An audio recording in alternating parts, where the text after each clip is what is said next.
친환경 목회로 지역의 자연 환경을 회복시키는 데 앞장서는 아름다운 교회에 다녀왔습니다. 실로암 시각장애인 복지관이 시각장애 학생들이 학습에 매진할 수 있도록 효명 장학금 수여식을 진행했습니다.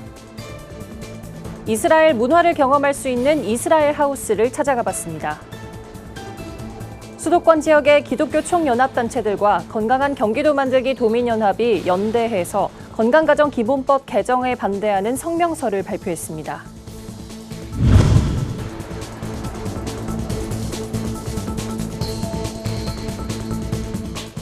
여러분 안녕하십니까? 구티비 뉴스입니다.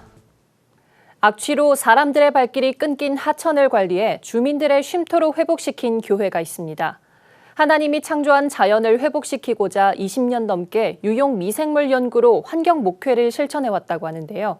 진은희 기자가 김포 아름다운 교회를 다녀왔습니다. 경기 김포시에 위치한 계양천. 인천광역시 계양산에서 시작해 김포까지 하천 연장 12.3km에 이르는 지방 하천입니다. 하지만 언젠가부터 악취를 풍기며 인적이 드문 방치된 곳이 돼버렸습니다. 이런 가운데 하나님이 창조한 자연과 인간의 관계 복원을 사역의 목표로 삼고 23년간 환경운동에 앞장서 계양천을 변화시킨 교회가 있습니다. 김포 아름다운 교회가 바로 그곳입니다. 그리고 계양천의 구조 이 자체가 이 주민들이 살아갈 수 있는 아주 좋은 하천의 구조를 가지고 있는데 이 악취가 나는 계양천을 하나님이 기뻐하시는 곳으로 만들 수 있다고 하면 얼마나 좋을까. 전 목사는 하천 복구에 오래전부터 독학으로 연구하며 개발에 성공한 유용 미생물인 EM 배양액을 활용했습니다. EM은 자연계에서 존재하는 많은 미생물 중에서 사람과 동물에게 해를 입히지 않고 유익한 작용을 하는 미생물로 자체 개발에 성공한 국내 5기관 중 교회로서는 유일합니다. EM은 특히 악취 제거에 탁월한 효과가 있는 것으로 알려져 있습니다. 전 목사와 성도들은 EM을 섞은 야구공 크기의 흙공을 지난 7년간 매주 계양천 상류에 뿌렸습니다.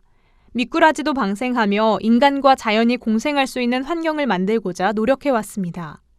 그 결과 현재는 3급수의 수질을 가진 하천이 됐고 계양천 주변에는 다시금 사람들의 발길이 몰리기 시작했습니다. 뿐만 아니라 전 목사는 교회 건축비를 아껴 환경센터도 설립했습니다.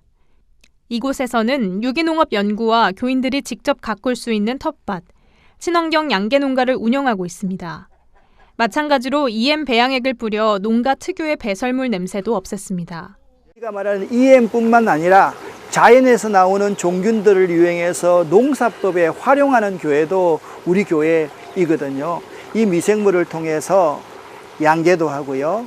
이 좋은 미생물을 통해서 농사를 짓고요.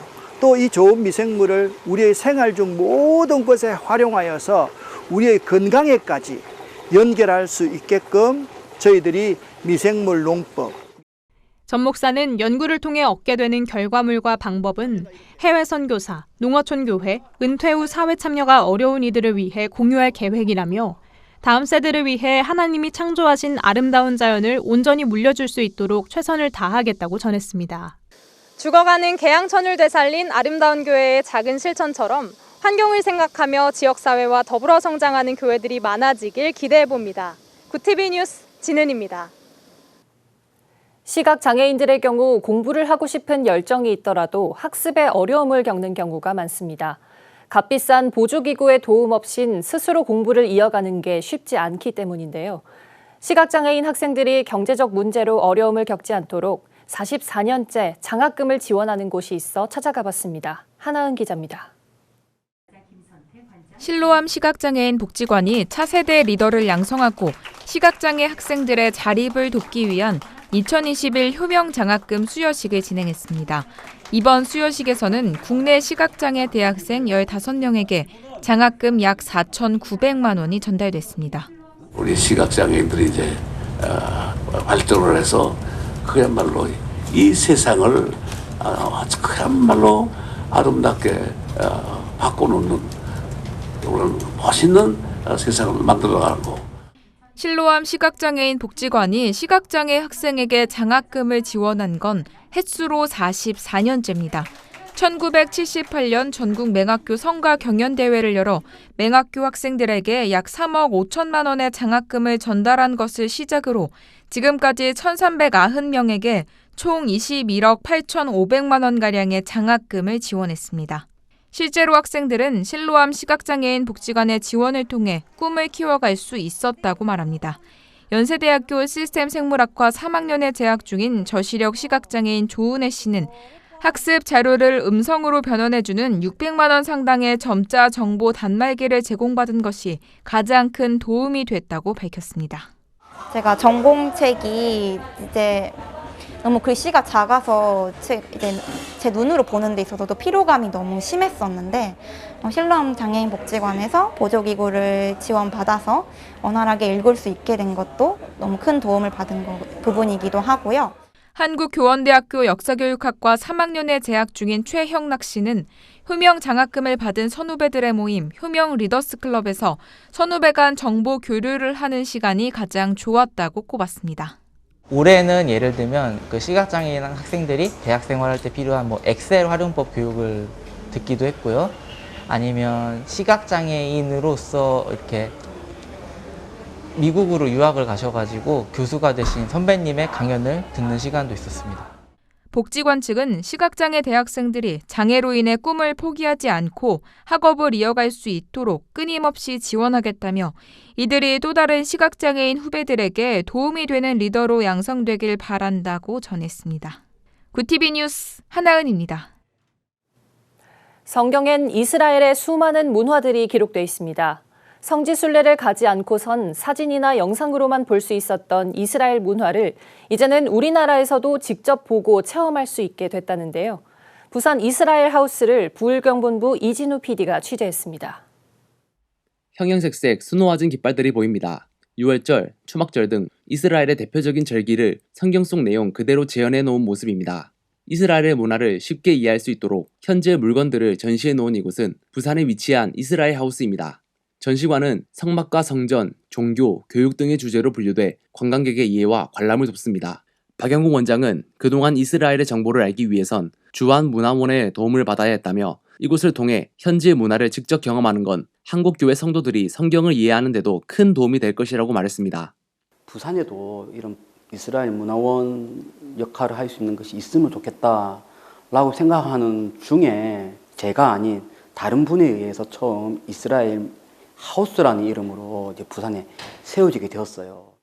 지난 6월 아키바 토루 주한 이스라엘 대사를 초청해 세미나를 열기도 했던 이곳 이스라엘 하우스는 이스라엘과 한국 간의 학문, 문화 교류의 역할까지 담당하고 있습니다. 또한 목회자들부터 성도들까지 다양한 체험 프로그램을 통해 이스라엘 문화를 경험하는 체험의 장도 운영하고 있습니다. 박 원장은 향후 양국의 기업인들과 문화인들의 교류가 활발하게 이루어질 수 있도록 더욱 힘써 나가겠다는 계획도 밝혔습니다. 이스라엘 내에 그 예술인들이 있어요.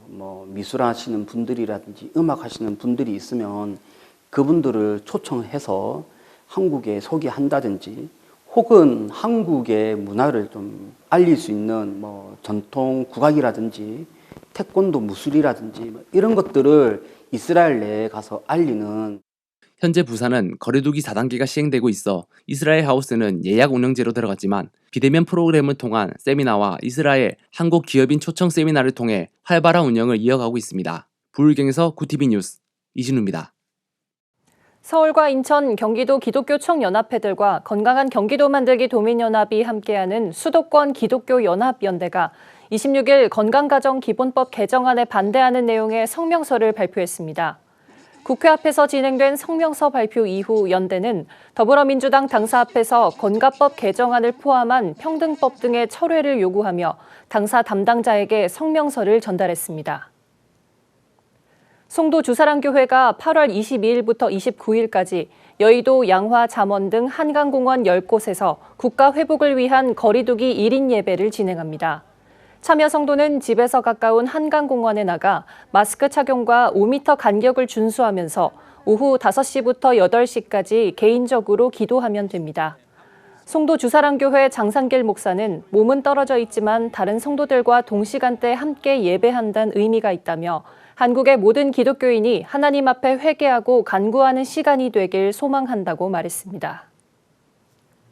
기독교 환경운동연대가 기후위기 시대 한국 사회의 생태적 전환을 모색하는 생명의 경제 아카데미 간담회를 개최했습니다. 이번 간담회에선 기후위기에 참여하는 사회학자, 신학자의 발제와 토론을 통해 기후위기 상황에 직면한 사회-경제적 현안을 검토하는 시간을 가졌습니다. 연대 측은 이러한 논의를 바탕으로 한국교회가 동참할 수 있는 구체적인 방안을 모색할 계획이라고 밝혔습니다. 오늘의 이슈 포커스입니다. 전 국민의 약 88%가 1인당 25만 원씩 받는 코로나 상생 국민지원금이 추석 전부터 지급될 예정입니다. 홍남기 부총리 겸 기획재정부 장관은 26일 비상경제중앙대책본부 회의에서 국민지원금과 소상공인 희망회복자금 90%를 추석 전에 지급하겠다고 말했습니다. 상생 국민지원금은 기본적으로 가구 소득 하위 80% 이하인 가구의 구성원이 대상입니다. 최대 금액 제한이 없으며 가구 구성원 1인당 25만 원씩, 만약 4인 가구라면 총 100만 원이 지급됩니다. 추석 연휴에 맞춰 코로나19 백신 접종 계획도 발표됐습니다. 이달 26일부터 3분기 접종 주력군인 18세에서 49세 연령층의 백신 접종이 시작됐습니다.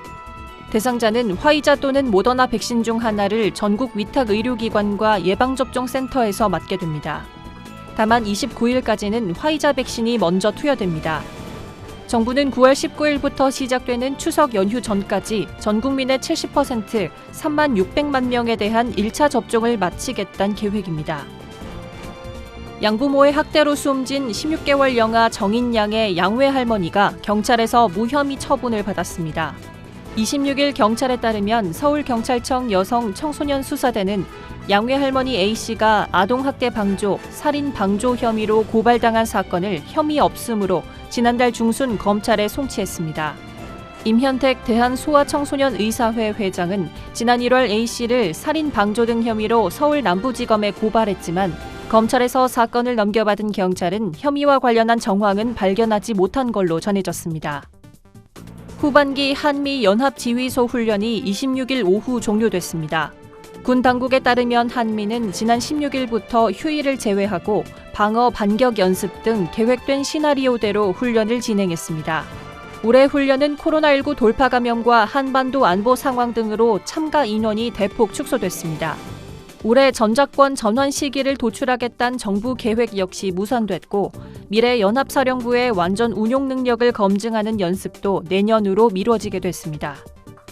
국제금융기관들이 이슬람 무장조직 탈레반에 대한 돈줄 차단에 잇따라 나서고 있습니다. 외신들은 세계은행이 현지 시간 24일 탈레반의 아프간 장악에 따라 아프간에 대한 지출을 중단했으며 아프간 상황과 전망, 여성에 끼칠 영향에 대해 우려하고 있다고 전했습니다. 세계은행은 2002년 이후 아프간에 약 6조 1,800억 원의 자금을 제공해왔습니다. 앞서 국제통화기금 IMF도 지난 18일 아프가니스탄에 예정된 특별 인출권 배정을 보류하겠다고 밝힌 바 있습니다. 아프가니스탄에서 활동 중인 극단주의 무장단체 이슬람 국가의 대원이 4천 명에 달한다는 주장이 제기됐습니다. 현지 시간 25일 러시아 스푸트니크 통신에 따르면 드미트리 지르노프 주 아프간 러시아 대사는 현재 아프간에 IS 테러범 4천여 명이 활동 중이며 이들은 탈레반을 피해 숨어 있다고 말했습니다. IS 코라산으로도 알려진 IS 아프간 지부는 이슬람의 분파인 시아파를 배교자로 처단하지 않는다는 이유로 탈레반과 종종 대립해왔습니다. 평균 나이 8살의 중국 아이돌 그룹 천부소년단이 데뷔 5일 만에 해체됐습니다. 지난 20일 데뷔한 천부소년단은 7명의 어린이로 구성됐습니다. 가장 나이가 많은 멤버가 11살이고 최연소는 7살에 불과해 누리꾼들에게 어린이를 돈벌이에 이용하는 것 아니냐는 비난을 받았습니다. 천부소년단의 소속사는 24일 웨이보에 공개한 성명서에서 내부 논의를 통해 그룹을 해체하기로 했다며 사회 각계와 네티즌의 비판에 감사하다고 밝혔습니다. 영국에서 브렉시트와 코로나19 여파로 유통 공급망이 흔들리면서 업체들의 비상이 걸렸습니다. 특히 대형 트럭 기사와 육가공 부문에서 인력난이 계속되고 있는 걸로 알려졌습니다. 영국 맥도날드는 현지 시간 24일 공급망 문제로 매장에서 밀크쉐이크와 병음료 판매를 일시 중단한다고 발표했습니다. 슈퍼마켓엔 물과 우유 진열대가 비어 있거나 과일 종류가 줄어드는 경우가 발생하고 있습니다.